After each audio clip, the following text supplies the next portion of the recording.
I'm ready. Hey, this very big radio, man. We back at you, man. I got my partner low key in the building, right? Yeah. And look, we conversing, right? But we having a conversation dealing with the symbolism in football, and we're gonna give each other's take, and I'll let Brother Low Key give his take upon the symbolism in the football, and then I give my take on the symbolism in football. And then we can debate those aspects, and to show that we can debate on different topics and subjects, and we can learn to agree to disagree. We can use our mathematics, and we can come to a conclusion where both parties can understand that, okay, I present my evidence, you present your evidence, and it's definitely going down, man. Welcome to the show. What's up, brother Low Key? What's going on, Brother Cole Black? You got it, man, definitely. Now, on football, the symbolism, how do you perceive that sport in its entirety? Okay, first I gotta say this, is that for all my family and loved ones, that participate in the sport and have a passion for it, like, I support you, I come out and watch you in the whole nine, this is just my personal perspective of it. This ain't nothing personal for me, I support you in whatever, and as far as you participating in that particular sport, it used to be my favorite sport to watch. Right. So I told her it's the most entertaining sport on the planet, in my opinion. Right. But in regards to when I came into knowledge of self, and I was having a conversation with Brother Lord Turk, and we was talking about all the symbolism in it, and you go into the history of the Colosseums, and how they used to have the men out there, and they were you had the audience, and they were out there competing in different things, and like you see in the movie Gladiator, and you have this same concept in the form of what we call football, and excuse me, you have, these players that are, they're running around in tights, you got grown men in tights, running around chasing each other, tackling each other, piling on 20, 30 dudes, you got, nuts all rubbing across, dude face, ass, all that dude face, Gotta help me.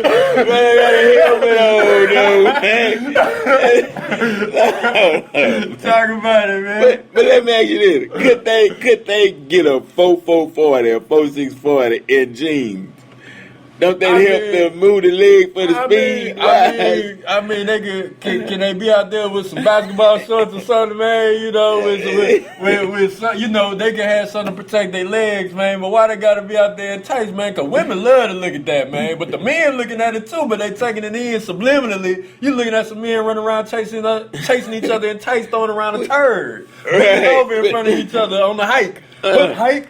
But right. Throw the turd between the legs, man. Right. But how men see football, right, is you got two opposing forces. You got offense and you got defense. Mm-hmm. Even in life, sometimes you got to be on the offense. Mm-hmm. Sometimes you got to be on defense. Mm-hmm. And then you pick your city. It's like you going to war, you going to battle. Mm-hmm. Team A versus Team B. You can say the Dallas Cowboys versus the Pittsburgh Steelers, right? Mm-hmm. Okay, now, Dallas and the goal line represent the victory. Okay. The cheerleaders represent the spoil of war. Okay. That's the booty. That's the booty. That's a fact. That's a fact. Hold on. So hold on, man. So that means that, look, I got a force in front of me. Mm-hmm. But I want to get to my goal. Right. And this force wants to stop me so they can get the goal or the football, so they can get to their goal or their goal line. Right. You got to get to the goal line, so it's an opposing force, and y'all battling it out. I mean, you know what I mean? Like you say, Coliseum, Gladiator, war style. I'm just saying, why the opponent in front of you got to have leotards on? Well, but then that's not our right. That's not our vision, because I don't and don't quote me on this, but I once I don't know if it would football come from a sport that the Olmecs played back in the day, but when the Europeans got their hands on it, okay, Okay. Right, they did like they do they number on there. Even Right. from basketball. Right. I mean, brothers had to fight to pull the shorts down. 'Cause back in the day, they had brothers out there, them little old little shorts playing basketball. Yeah, they had them in some dukes. And some dudes, man. Jordan was like, man, Jordan started, coming past the knee. Well, first thing we need to get them boys out them leotards, man. Exactly. Right. And you're right, and that's something. But I'm saying so. But my take is on subliminally the concept of the game. Mm-hmm. Yeah, I don't agree with. I mean, I played football. You know what I mean? Mm-hmm. And when you running and hitting and dodging, that don't be on your mind. Right. You know what I mean? Right. Really on your mind is, I'm on a team, and you taught strength and conditioning.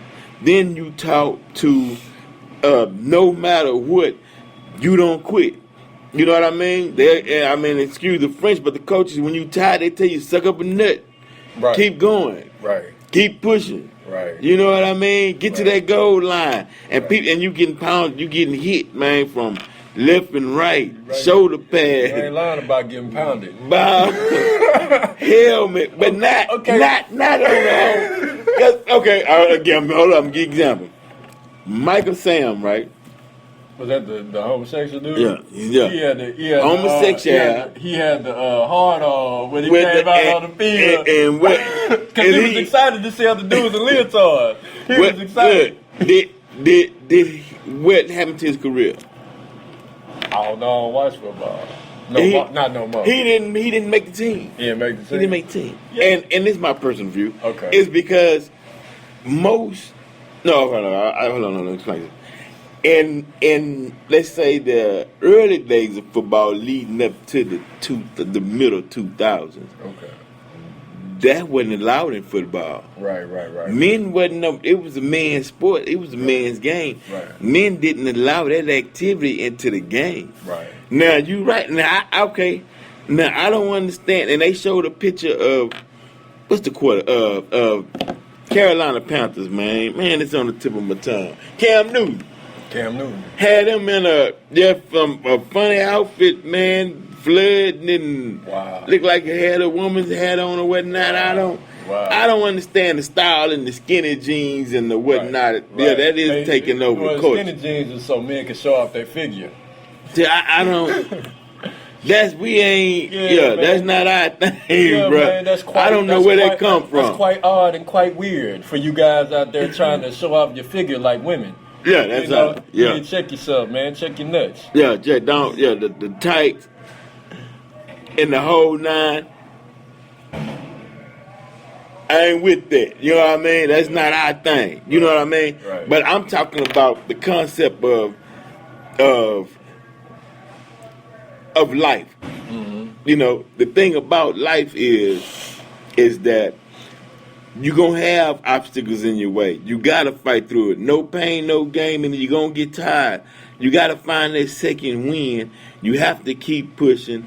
The prize, the football, in my mind, would represent you carrying your life in your hands, in a sense, or your family in your hands, and you can't drop it. Everybody depending on you as a man to take that team or that family aspect and to reach that goal. And you have to have a game plan. You have to have plays. You have to have strategy. Because in life, if you don't have strategy, you don't have plays or a game plan, then you stagnate. Okay, well let me ask you this: How do you feel about how a lot of these players when they come out the league, or just even from the early days, when you first started, you a kid and working your way up in the ranks, and just how there are a lot of different scenarios where these players they get injuries that last a lifetime, brain damage, and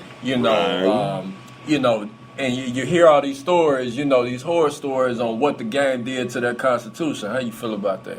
Well, yeah, and I don't like seeing any player, and especially they have families, wives, children that memory loss. The wife has to take care of them as they as their physical condition erodes. Seeing one of your heroes on the field that was laying people out, hitting hard, now barely can move. It's not a pretty sight. But if you've seen the movie Concussion, football owns a day of the week.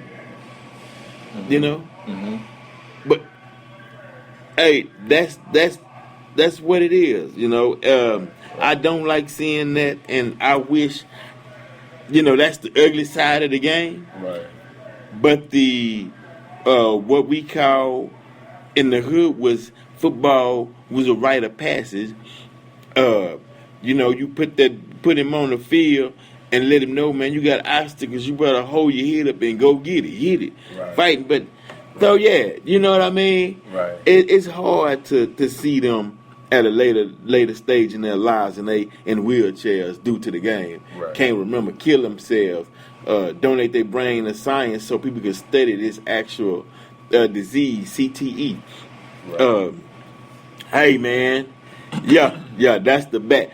Yeah, but man, how do you feel about putting the children in a sport where knowing that, you know, anything can happen on that field at any given time? Well, the thing is that in today's technology, we're saying that okay, and my son had played last year. The helmets with the air padding and the extra protections and the protection in the front, you know, they're taking measures to eliminate some of that, and in certain ways you can tackle, certain ways you can't, to eliminate some of the injuries. You know, with that in play, hopefully that it'll reduce those situations, and keep the spirit and the objective of the game going, because you can learn from the objective of the game, even though it's a physical game. But the gladiator sport, all the way back from the Mandingo Warriors, which is, you know, sad in a sense, because they had us. They had us out there ripping each other apart for sport. You seen it in the movie Django, man. And they still doing the same thing. They got the Bucks, the Mandingos out there on the field, ripping each other apart. They don't give a damn what happened to your body. Right. If you might die on the field. They go put the jersey on, and they gonna talk about you. And business continues, and the money keep flowing. You're right. They checking your teeth today, see how fast you run, checking your muscles, right. And you know, and a whole nine, and put you back out there on that field and run. Hit you with some drugs real quick. Whatever you needed, get back out there. Take them to the back real quick. Same thing. It was the same thing with the gladiators in the Coliseum. Yeah. They wounded. They got to get back out there and fight. That's it, huh? To the death. To the death. And so yeah, but if you notice though, from the time of the gladiators, Mandingo Warriors, and now present day football, it's the same ideology, but they wasn't wearing no helmets and pads in neither one of them sports, you know. And yeah, hey man, you got a point, bruh. I can honestly say, after having this dialogue, because I grew up in a football family, I played Little League, you know, since the Pee Wee League. Right. You know what I mean? Mm-hmm. You know, but the concept with the owners making billions and the players. That's what I want to make sure we touch on. Right. The owners. Right. The people that actually own the league. That's right. You know, what about, the importance of us taking over things that we participate in? That's right. But hey, we gotta do a part 2 on this though, brother. Already. Because this is an interesting topic, and we coming up on another season. Right. So, hey, matter of fact, throughout the season we'll be analyzing and you know I'm not at a conclusion yet. Right. We're gonna analyze this season and keep talking about it. Toward the end of the season, the Super Bowl, you know, I'll have a better understanding and a better viewpoint, later in the day. Already, another season, another reason to catch a nigga on the field bleeding. Let's get it. One day we got to get even. I'm just saying. Yes, that's true. Hope they can use that money. Hope they're taking a beating so they can use that money and put back